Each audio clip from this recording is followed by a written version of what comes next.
In this video, my friends helped me hand forge a hammer from a forklift fork. I will leave links to Ben and Matt's Instagrams in the description below. Should I just go at it? Sure.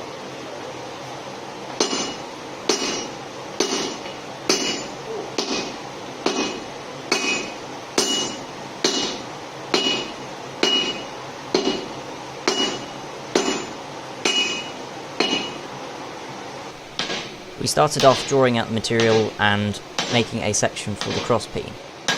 We wanted to get the main shape of the hammer done before we started punching the hole and drifting it, as it would distort the hammer eye.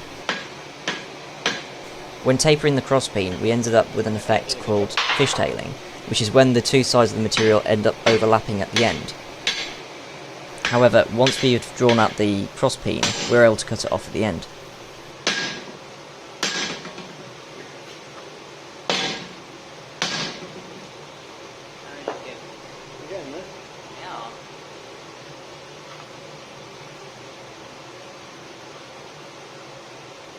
Do you want to switch the side a bit?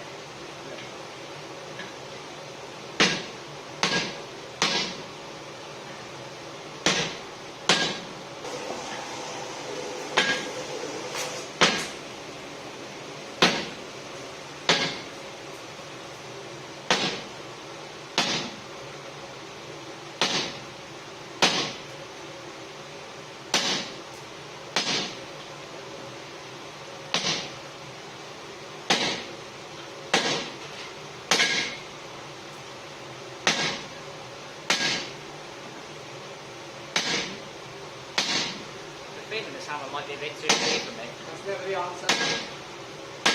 There's always a bigger hammer. Keep your back tight now.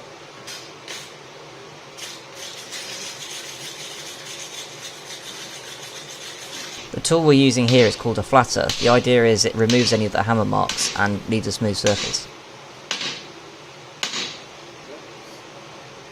Oh, you didn't get to do it like this year? Not that much. That much? Yeah. And if it was... Turn it around. Is that right? Yeah, you get a lot of them. On the mark, there it is.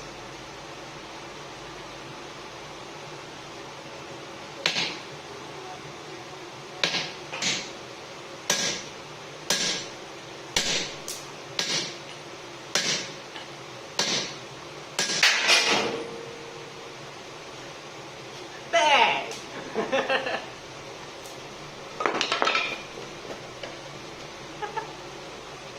Right then, we're almost there.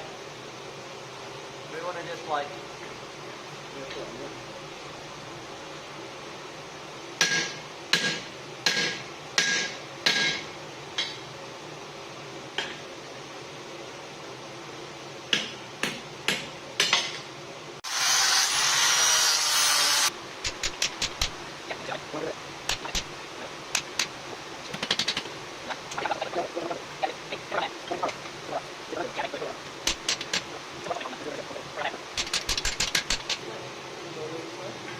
Yeah, there it is.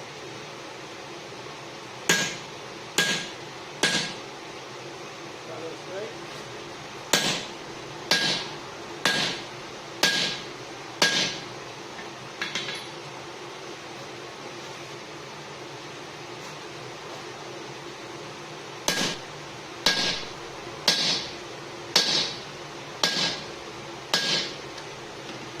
Or you can stick that up on the board.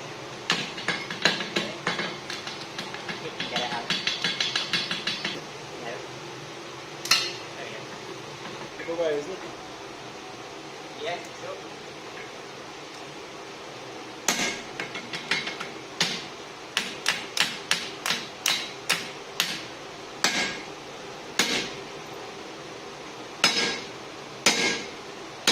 Yeah, plug's out.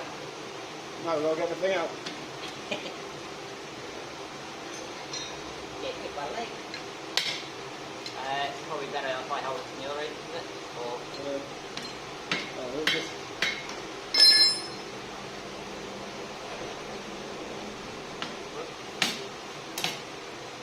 Actually, put it in the vice. yeah.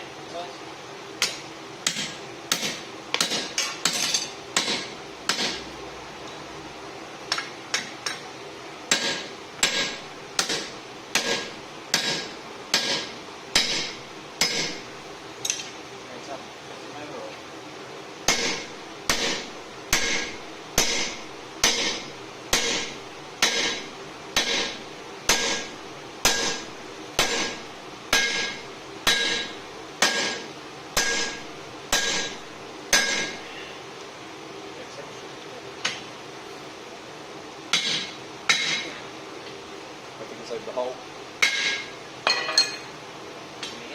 That looks pretty good. That's pretty much perfect, mate. Smack that I one have a through. massive drift signal, I'm not allowed. But yeah, so when we do that then, actually, even when you do that one again, quench that. Yeah. If you quench that, it means it's going to be pushing this way. Okay, yeah. Yeah. So it should push more of that out Yeah, done that and side. leave that side as is. And then even out then. Yeah. I want to get hold of the other side of this. I'll go for the initial bit. Yeah. Yeah.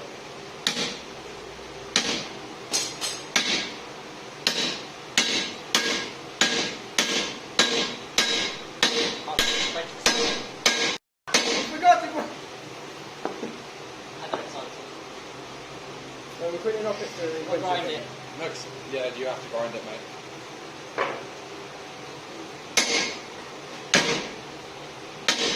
This was the point where I completely forgot what Matt had said to quench the one side so we could push the hole back over a bit more.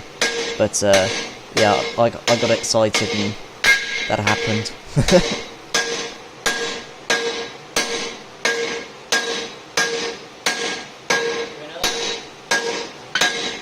I got shot by something there. Yeah, I it's hit cool that, that. and it went that flying. Yeah. Where's it gone in? No, just praise the top Alright, of turn it over so we can get it out. Got a good amount of material, mate. Whoa. You don't fit.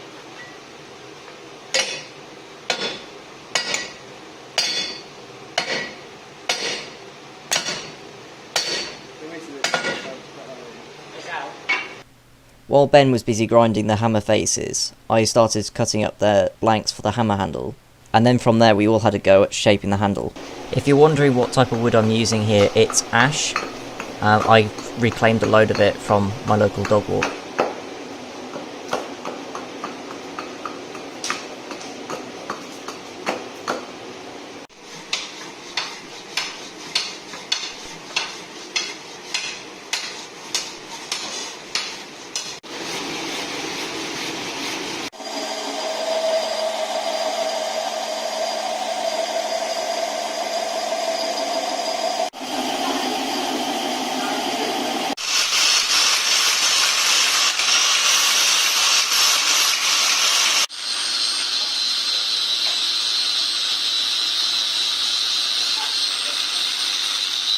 As some of you are probably thinking, our choice of quench buckets for this hammer is not the best.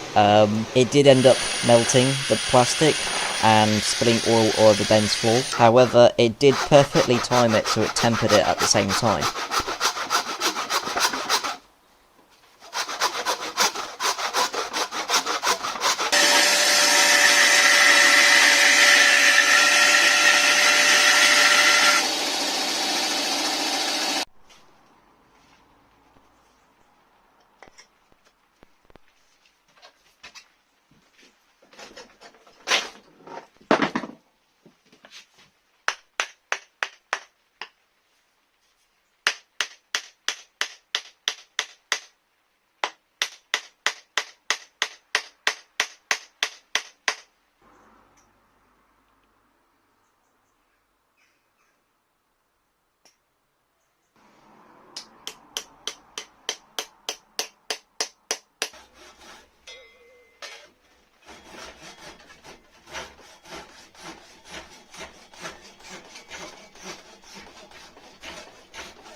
Now the hammer was all put together, I gave it a coat of linseed oil. I hope you enjoyed the video. My friends Matt, Ben and I had a load of fun making this project, and if you want to go check them out, the links are in the description below. And yeah, here's the final result.